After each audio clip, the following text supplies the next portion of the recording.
Today, we're going to do a deep dive into a recent tragedy, one that's really shaken people. The Air India Express flight AI-171 crash in Ahmedabad. It involved a Boeing 787 Dreamliner, and the initial reports, they're hinting at a major mistake, something really unusual about the plane's setup during takeoff. It is. It's compelling, yes, but also, well, frankly, heartbreaking when you start looking into it. Our mission here really is to try and unpack everything we've got from the sources you shared. We'll look at those first reports, get into the science of flight a bit, and even see if there are some unsettling parallels in history. And we need to explore that crucial question. Was it human error, a technical failure, or maybe a deadly combination of both? We want to pull out the key bits of knowledge for you. Okay. And looking at those first eyewitness accounts, those expert observations about AI-171, the word bizarre definitely comes up. What were people actually seeing mid-flight that was just so odd? Well, there are three things that immediately stand out. Conditions that are just completely abnormal for a plane that's supposed to be taking off. First, eyewitnesses said the flaps and slats on the wings, they weren't extended. The wings looked almost retracted, you could say. Retracted during takeoff. Exactly. Second, the landing gear of the wheels, they hadn't retracted either. They were still visibly down. Still down, okay. And third, the plane's nose was pointing up, like it was trying to climb, but it was visibly struggling. Really, really fighting to gain any altitude. Wow. Okay, that paints quite a picture. So you've got flaps not extended, which you need for lift, right? Crucial for lift at low speed. And the landing gear still out, which must create huge drag. Massive drag. While it's trying to climb. I mean, that just sounds like a complete contradiction. What's the immediate danger of a setup like that? It's a total paradox in aviation terms. The sources actually describe it as if the plane was, quote, trying to take off and land simultaneously. Take off and land Yeah. at the same time. Yeah. And when you put those things together, lack of lift assist, huge drag, it creates a flight situation that is, well, it's basically a recipe for disaster by its very nature. It fundamentally undermines how a plane is supposed to fly. I can see how serious that is. So Yeah. to really get why that specific configuration is so incredibly dangerous, maybe we should quickly touch on the science, the basics of lift. Like, normally during takeoff, what should be happening with those wings? What are flaps and slats even for? Right. So typically for takeoff, pilots extend those flaps and slats. They tilt downwards maybe 10, 15 degrees. And what that does is it significantly increases the wing's surface area and its curvature, its camber. That generates the maximum possible lift needed at the slower speeds you have right after leaving the runway. Okay. And at the same time, almost immediately after liftoff, the wheels retract. You pull them up into the plane. To reduce the drag. Precisely. Reduce aerodynamic drag, let the plane accelerate smoothly, gain altitude efficiently. That's the standard procedure. So with AI-171, if those flaps were flat, as reported, that means drastically less lift than needed. Dramatically less, yes. And the gear still down means massive drag pulling it back. A huge amount of extra drag actively working against the engines. Were there other factors? Did anything else make this worse? You've hit the main problems, absolutely. Yeah. Reduced lift, increased drag. But yes, another critical factor mentioned was the weather. Specifically, the heat in Ahmedabad. It was 40 degrees Celsius. 40 degrees, wow. How does heat affect it? Hot air is less dense than cold air.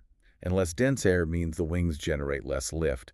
It's just physics. So even a powerful plane like a Boeing 787 Dreamliner would have an incredibly hard time overcoming that combination, flat flaps, gear down, and hot thin air. It would need a much, much higher speed on the runway to compensate, and the report suggested it just didn't reach that speed. This is where it starts to feel really unsettling, because this isn't the first time, is it? The sources you share point out some historical parallels that are, well, quite eerie. It is striking. History in aviation can sometimes repeat itself with terrifying accuracy. You look back at, say, the 2008 Spanair crash in Madrid. I remember that one. Yeah. In that case, the flaps were retracted, pilot error, but it was combined critically with a faulty alarm system, the system that should have warned the crew about the flaps. It failed. That plane crashed just 20 seconds after takeoff. 20 seconds. And go back further, 1987, Northwest Airlines in Detroit. Very similar situation, retracted flaps, again, 156 fatalities. Good grief. In both those cases, the common thread was this lethal mix. Human oversight, maybe mistake, coupled with a failure in the warning systems. It's really sobering to think these same factors might have come together again. What does that say about, learning from these tragedies? That's a really heavy question. So, okay, bringing it back to Ahmedabad. Based on these historical precedents and the initial observations, what are the main potential causes investigators are probably zeroing in on? Well, connecting the dots, they're likely looking hard at a few key areas. One is obviously significant pilot mistake. Did the crew forget the flaps? Or maybe even worse, did they retract them too soon, mid-takeoff somehow? Hmm. Another angle is potential engine failure. Some survivors apparently reported hearing an engine roaring just before the crash. Roaring. Could that mean one failed, or maybe both? It could point to something wrong with one or both engines, yeah? Maybe a Yeah. bird strike, perhaps a mechanical issue that needs investigation. And finally, there's that critical question about the alarms. Like in Spanair and Northwest, did the warning systems fail? The systems designed specifically to shout at the pilots, hey, your flaps aren't set for takeoff. Did they just stay silent? That's a huge possibility. The black boxes.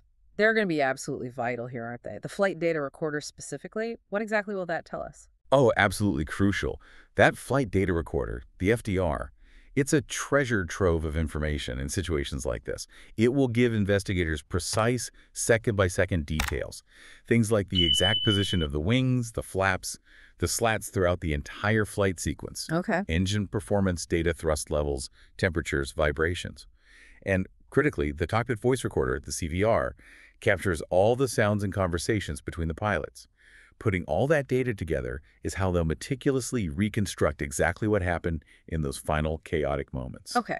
Now, stepping back from this specific crash, the sources you sent over also paint a much broader and frankly quite concerning picture of, let's call them systemic issues in aviation. Let's talk about the penalties, for example. Yeah. The difference in how countries handle fines seems stark. It really is a notable contrast when you look at accountability. In India, the maximum fine for an aviation violation is just 1 crore. 1 crore rupees? What's that in, say, US dollars? It's roughly 120,000 US dollars. Now, put that in context. Many major airlines, they might earn 100 crores or more per day. That's over 12 million US dollars daily. Right. So as one source bluntly stated, that Eurocorps fine, it's peanuts. It's barely a rounding error for them. Okay, peanuts. Now compare that to elsewhere. Well, compared to the U.S. response after the Boeing 737 MAX crashes, Boeing got hit with fines totaling 21,500 crores. 21,500 crores. Yeah, that's over 2.5 billion US dollars. The difference is just astronomical. Wow. And it's not just the amount. It really reflects fundamentally different approaches to accountability, how safety is valued, and the perceived cost of corporate negligence. It has huge implications for safety standards worldwide. That difference alone is jarring. And when you dig deeper, these systemic issues seem to go beyond just fine, affecting airlines and even manufacturers. What other wider concerns did the sources highlight, particularly about Air India or even the Boeing 787 Dreamliner itself? Yeah, looking at that bigger picture, the sources do flag some troubling trends. Air India's own safety record has apparently faced scrutiny before. There are mentions of alleged instances of fake reports being filed, officers suspended over safety lapses, things like that. Okay. Then there's the aircraft type involved here, the Boeing 787 Dreamliner. Now, it's generally considered a modern, safe aircraft, but it has faced significant scrutiny over the years. Concerns about manufacturing shortcuts, quality control issues, things that were reportedly brought to light by whistleblowers. Whistleblowers. Yes, and alarmingly, some of those whistleblowers apparently died under mysterious circumstances. Seriously. That's what some sources allege. So it suggests a pattern, perhaps, of deeper systemic issues that raise real questions about industry oversight, corporate culture, and transparency. Okay, so let's try and bring this all together. We have this unusual, dangerous flight configuration for AI-171. We have the science explaining why it's so dangerous. We have these chilling historical examples of similar human errors and system failures. And then we have these broader systemic concerns about safety culture, accountability, even manufacturing. There seems to be one word that keeps coming back: preventability.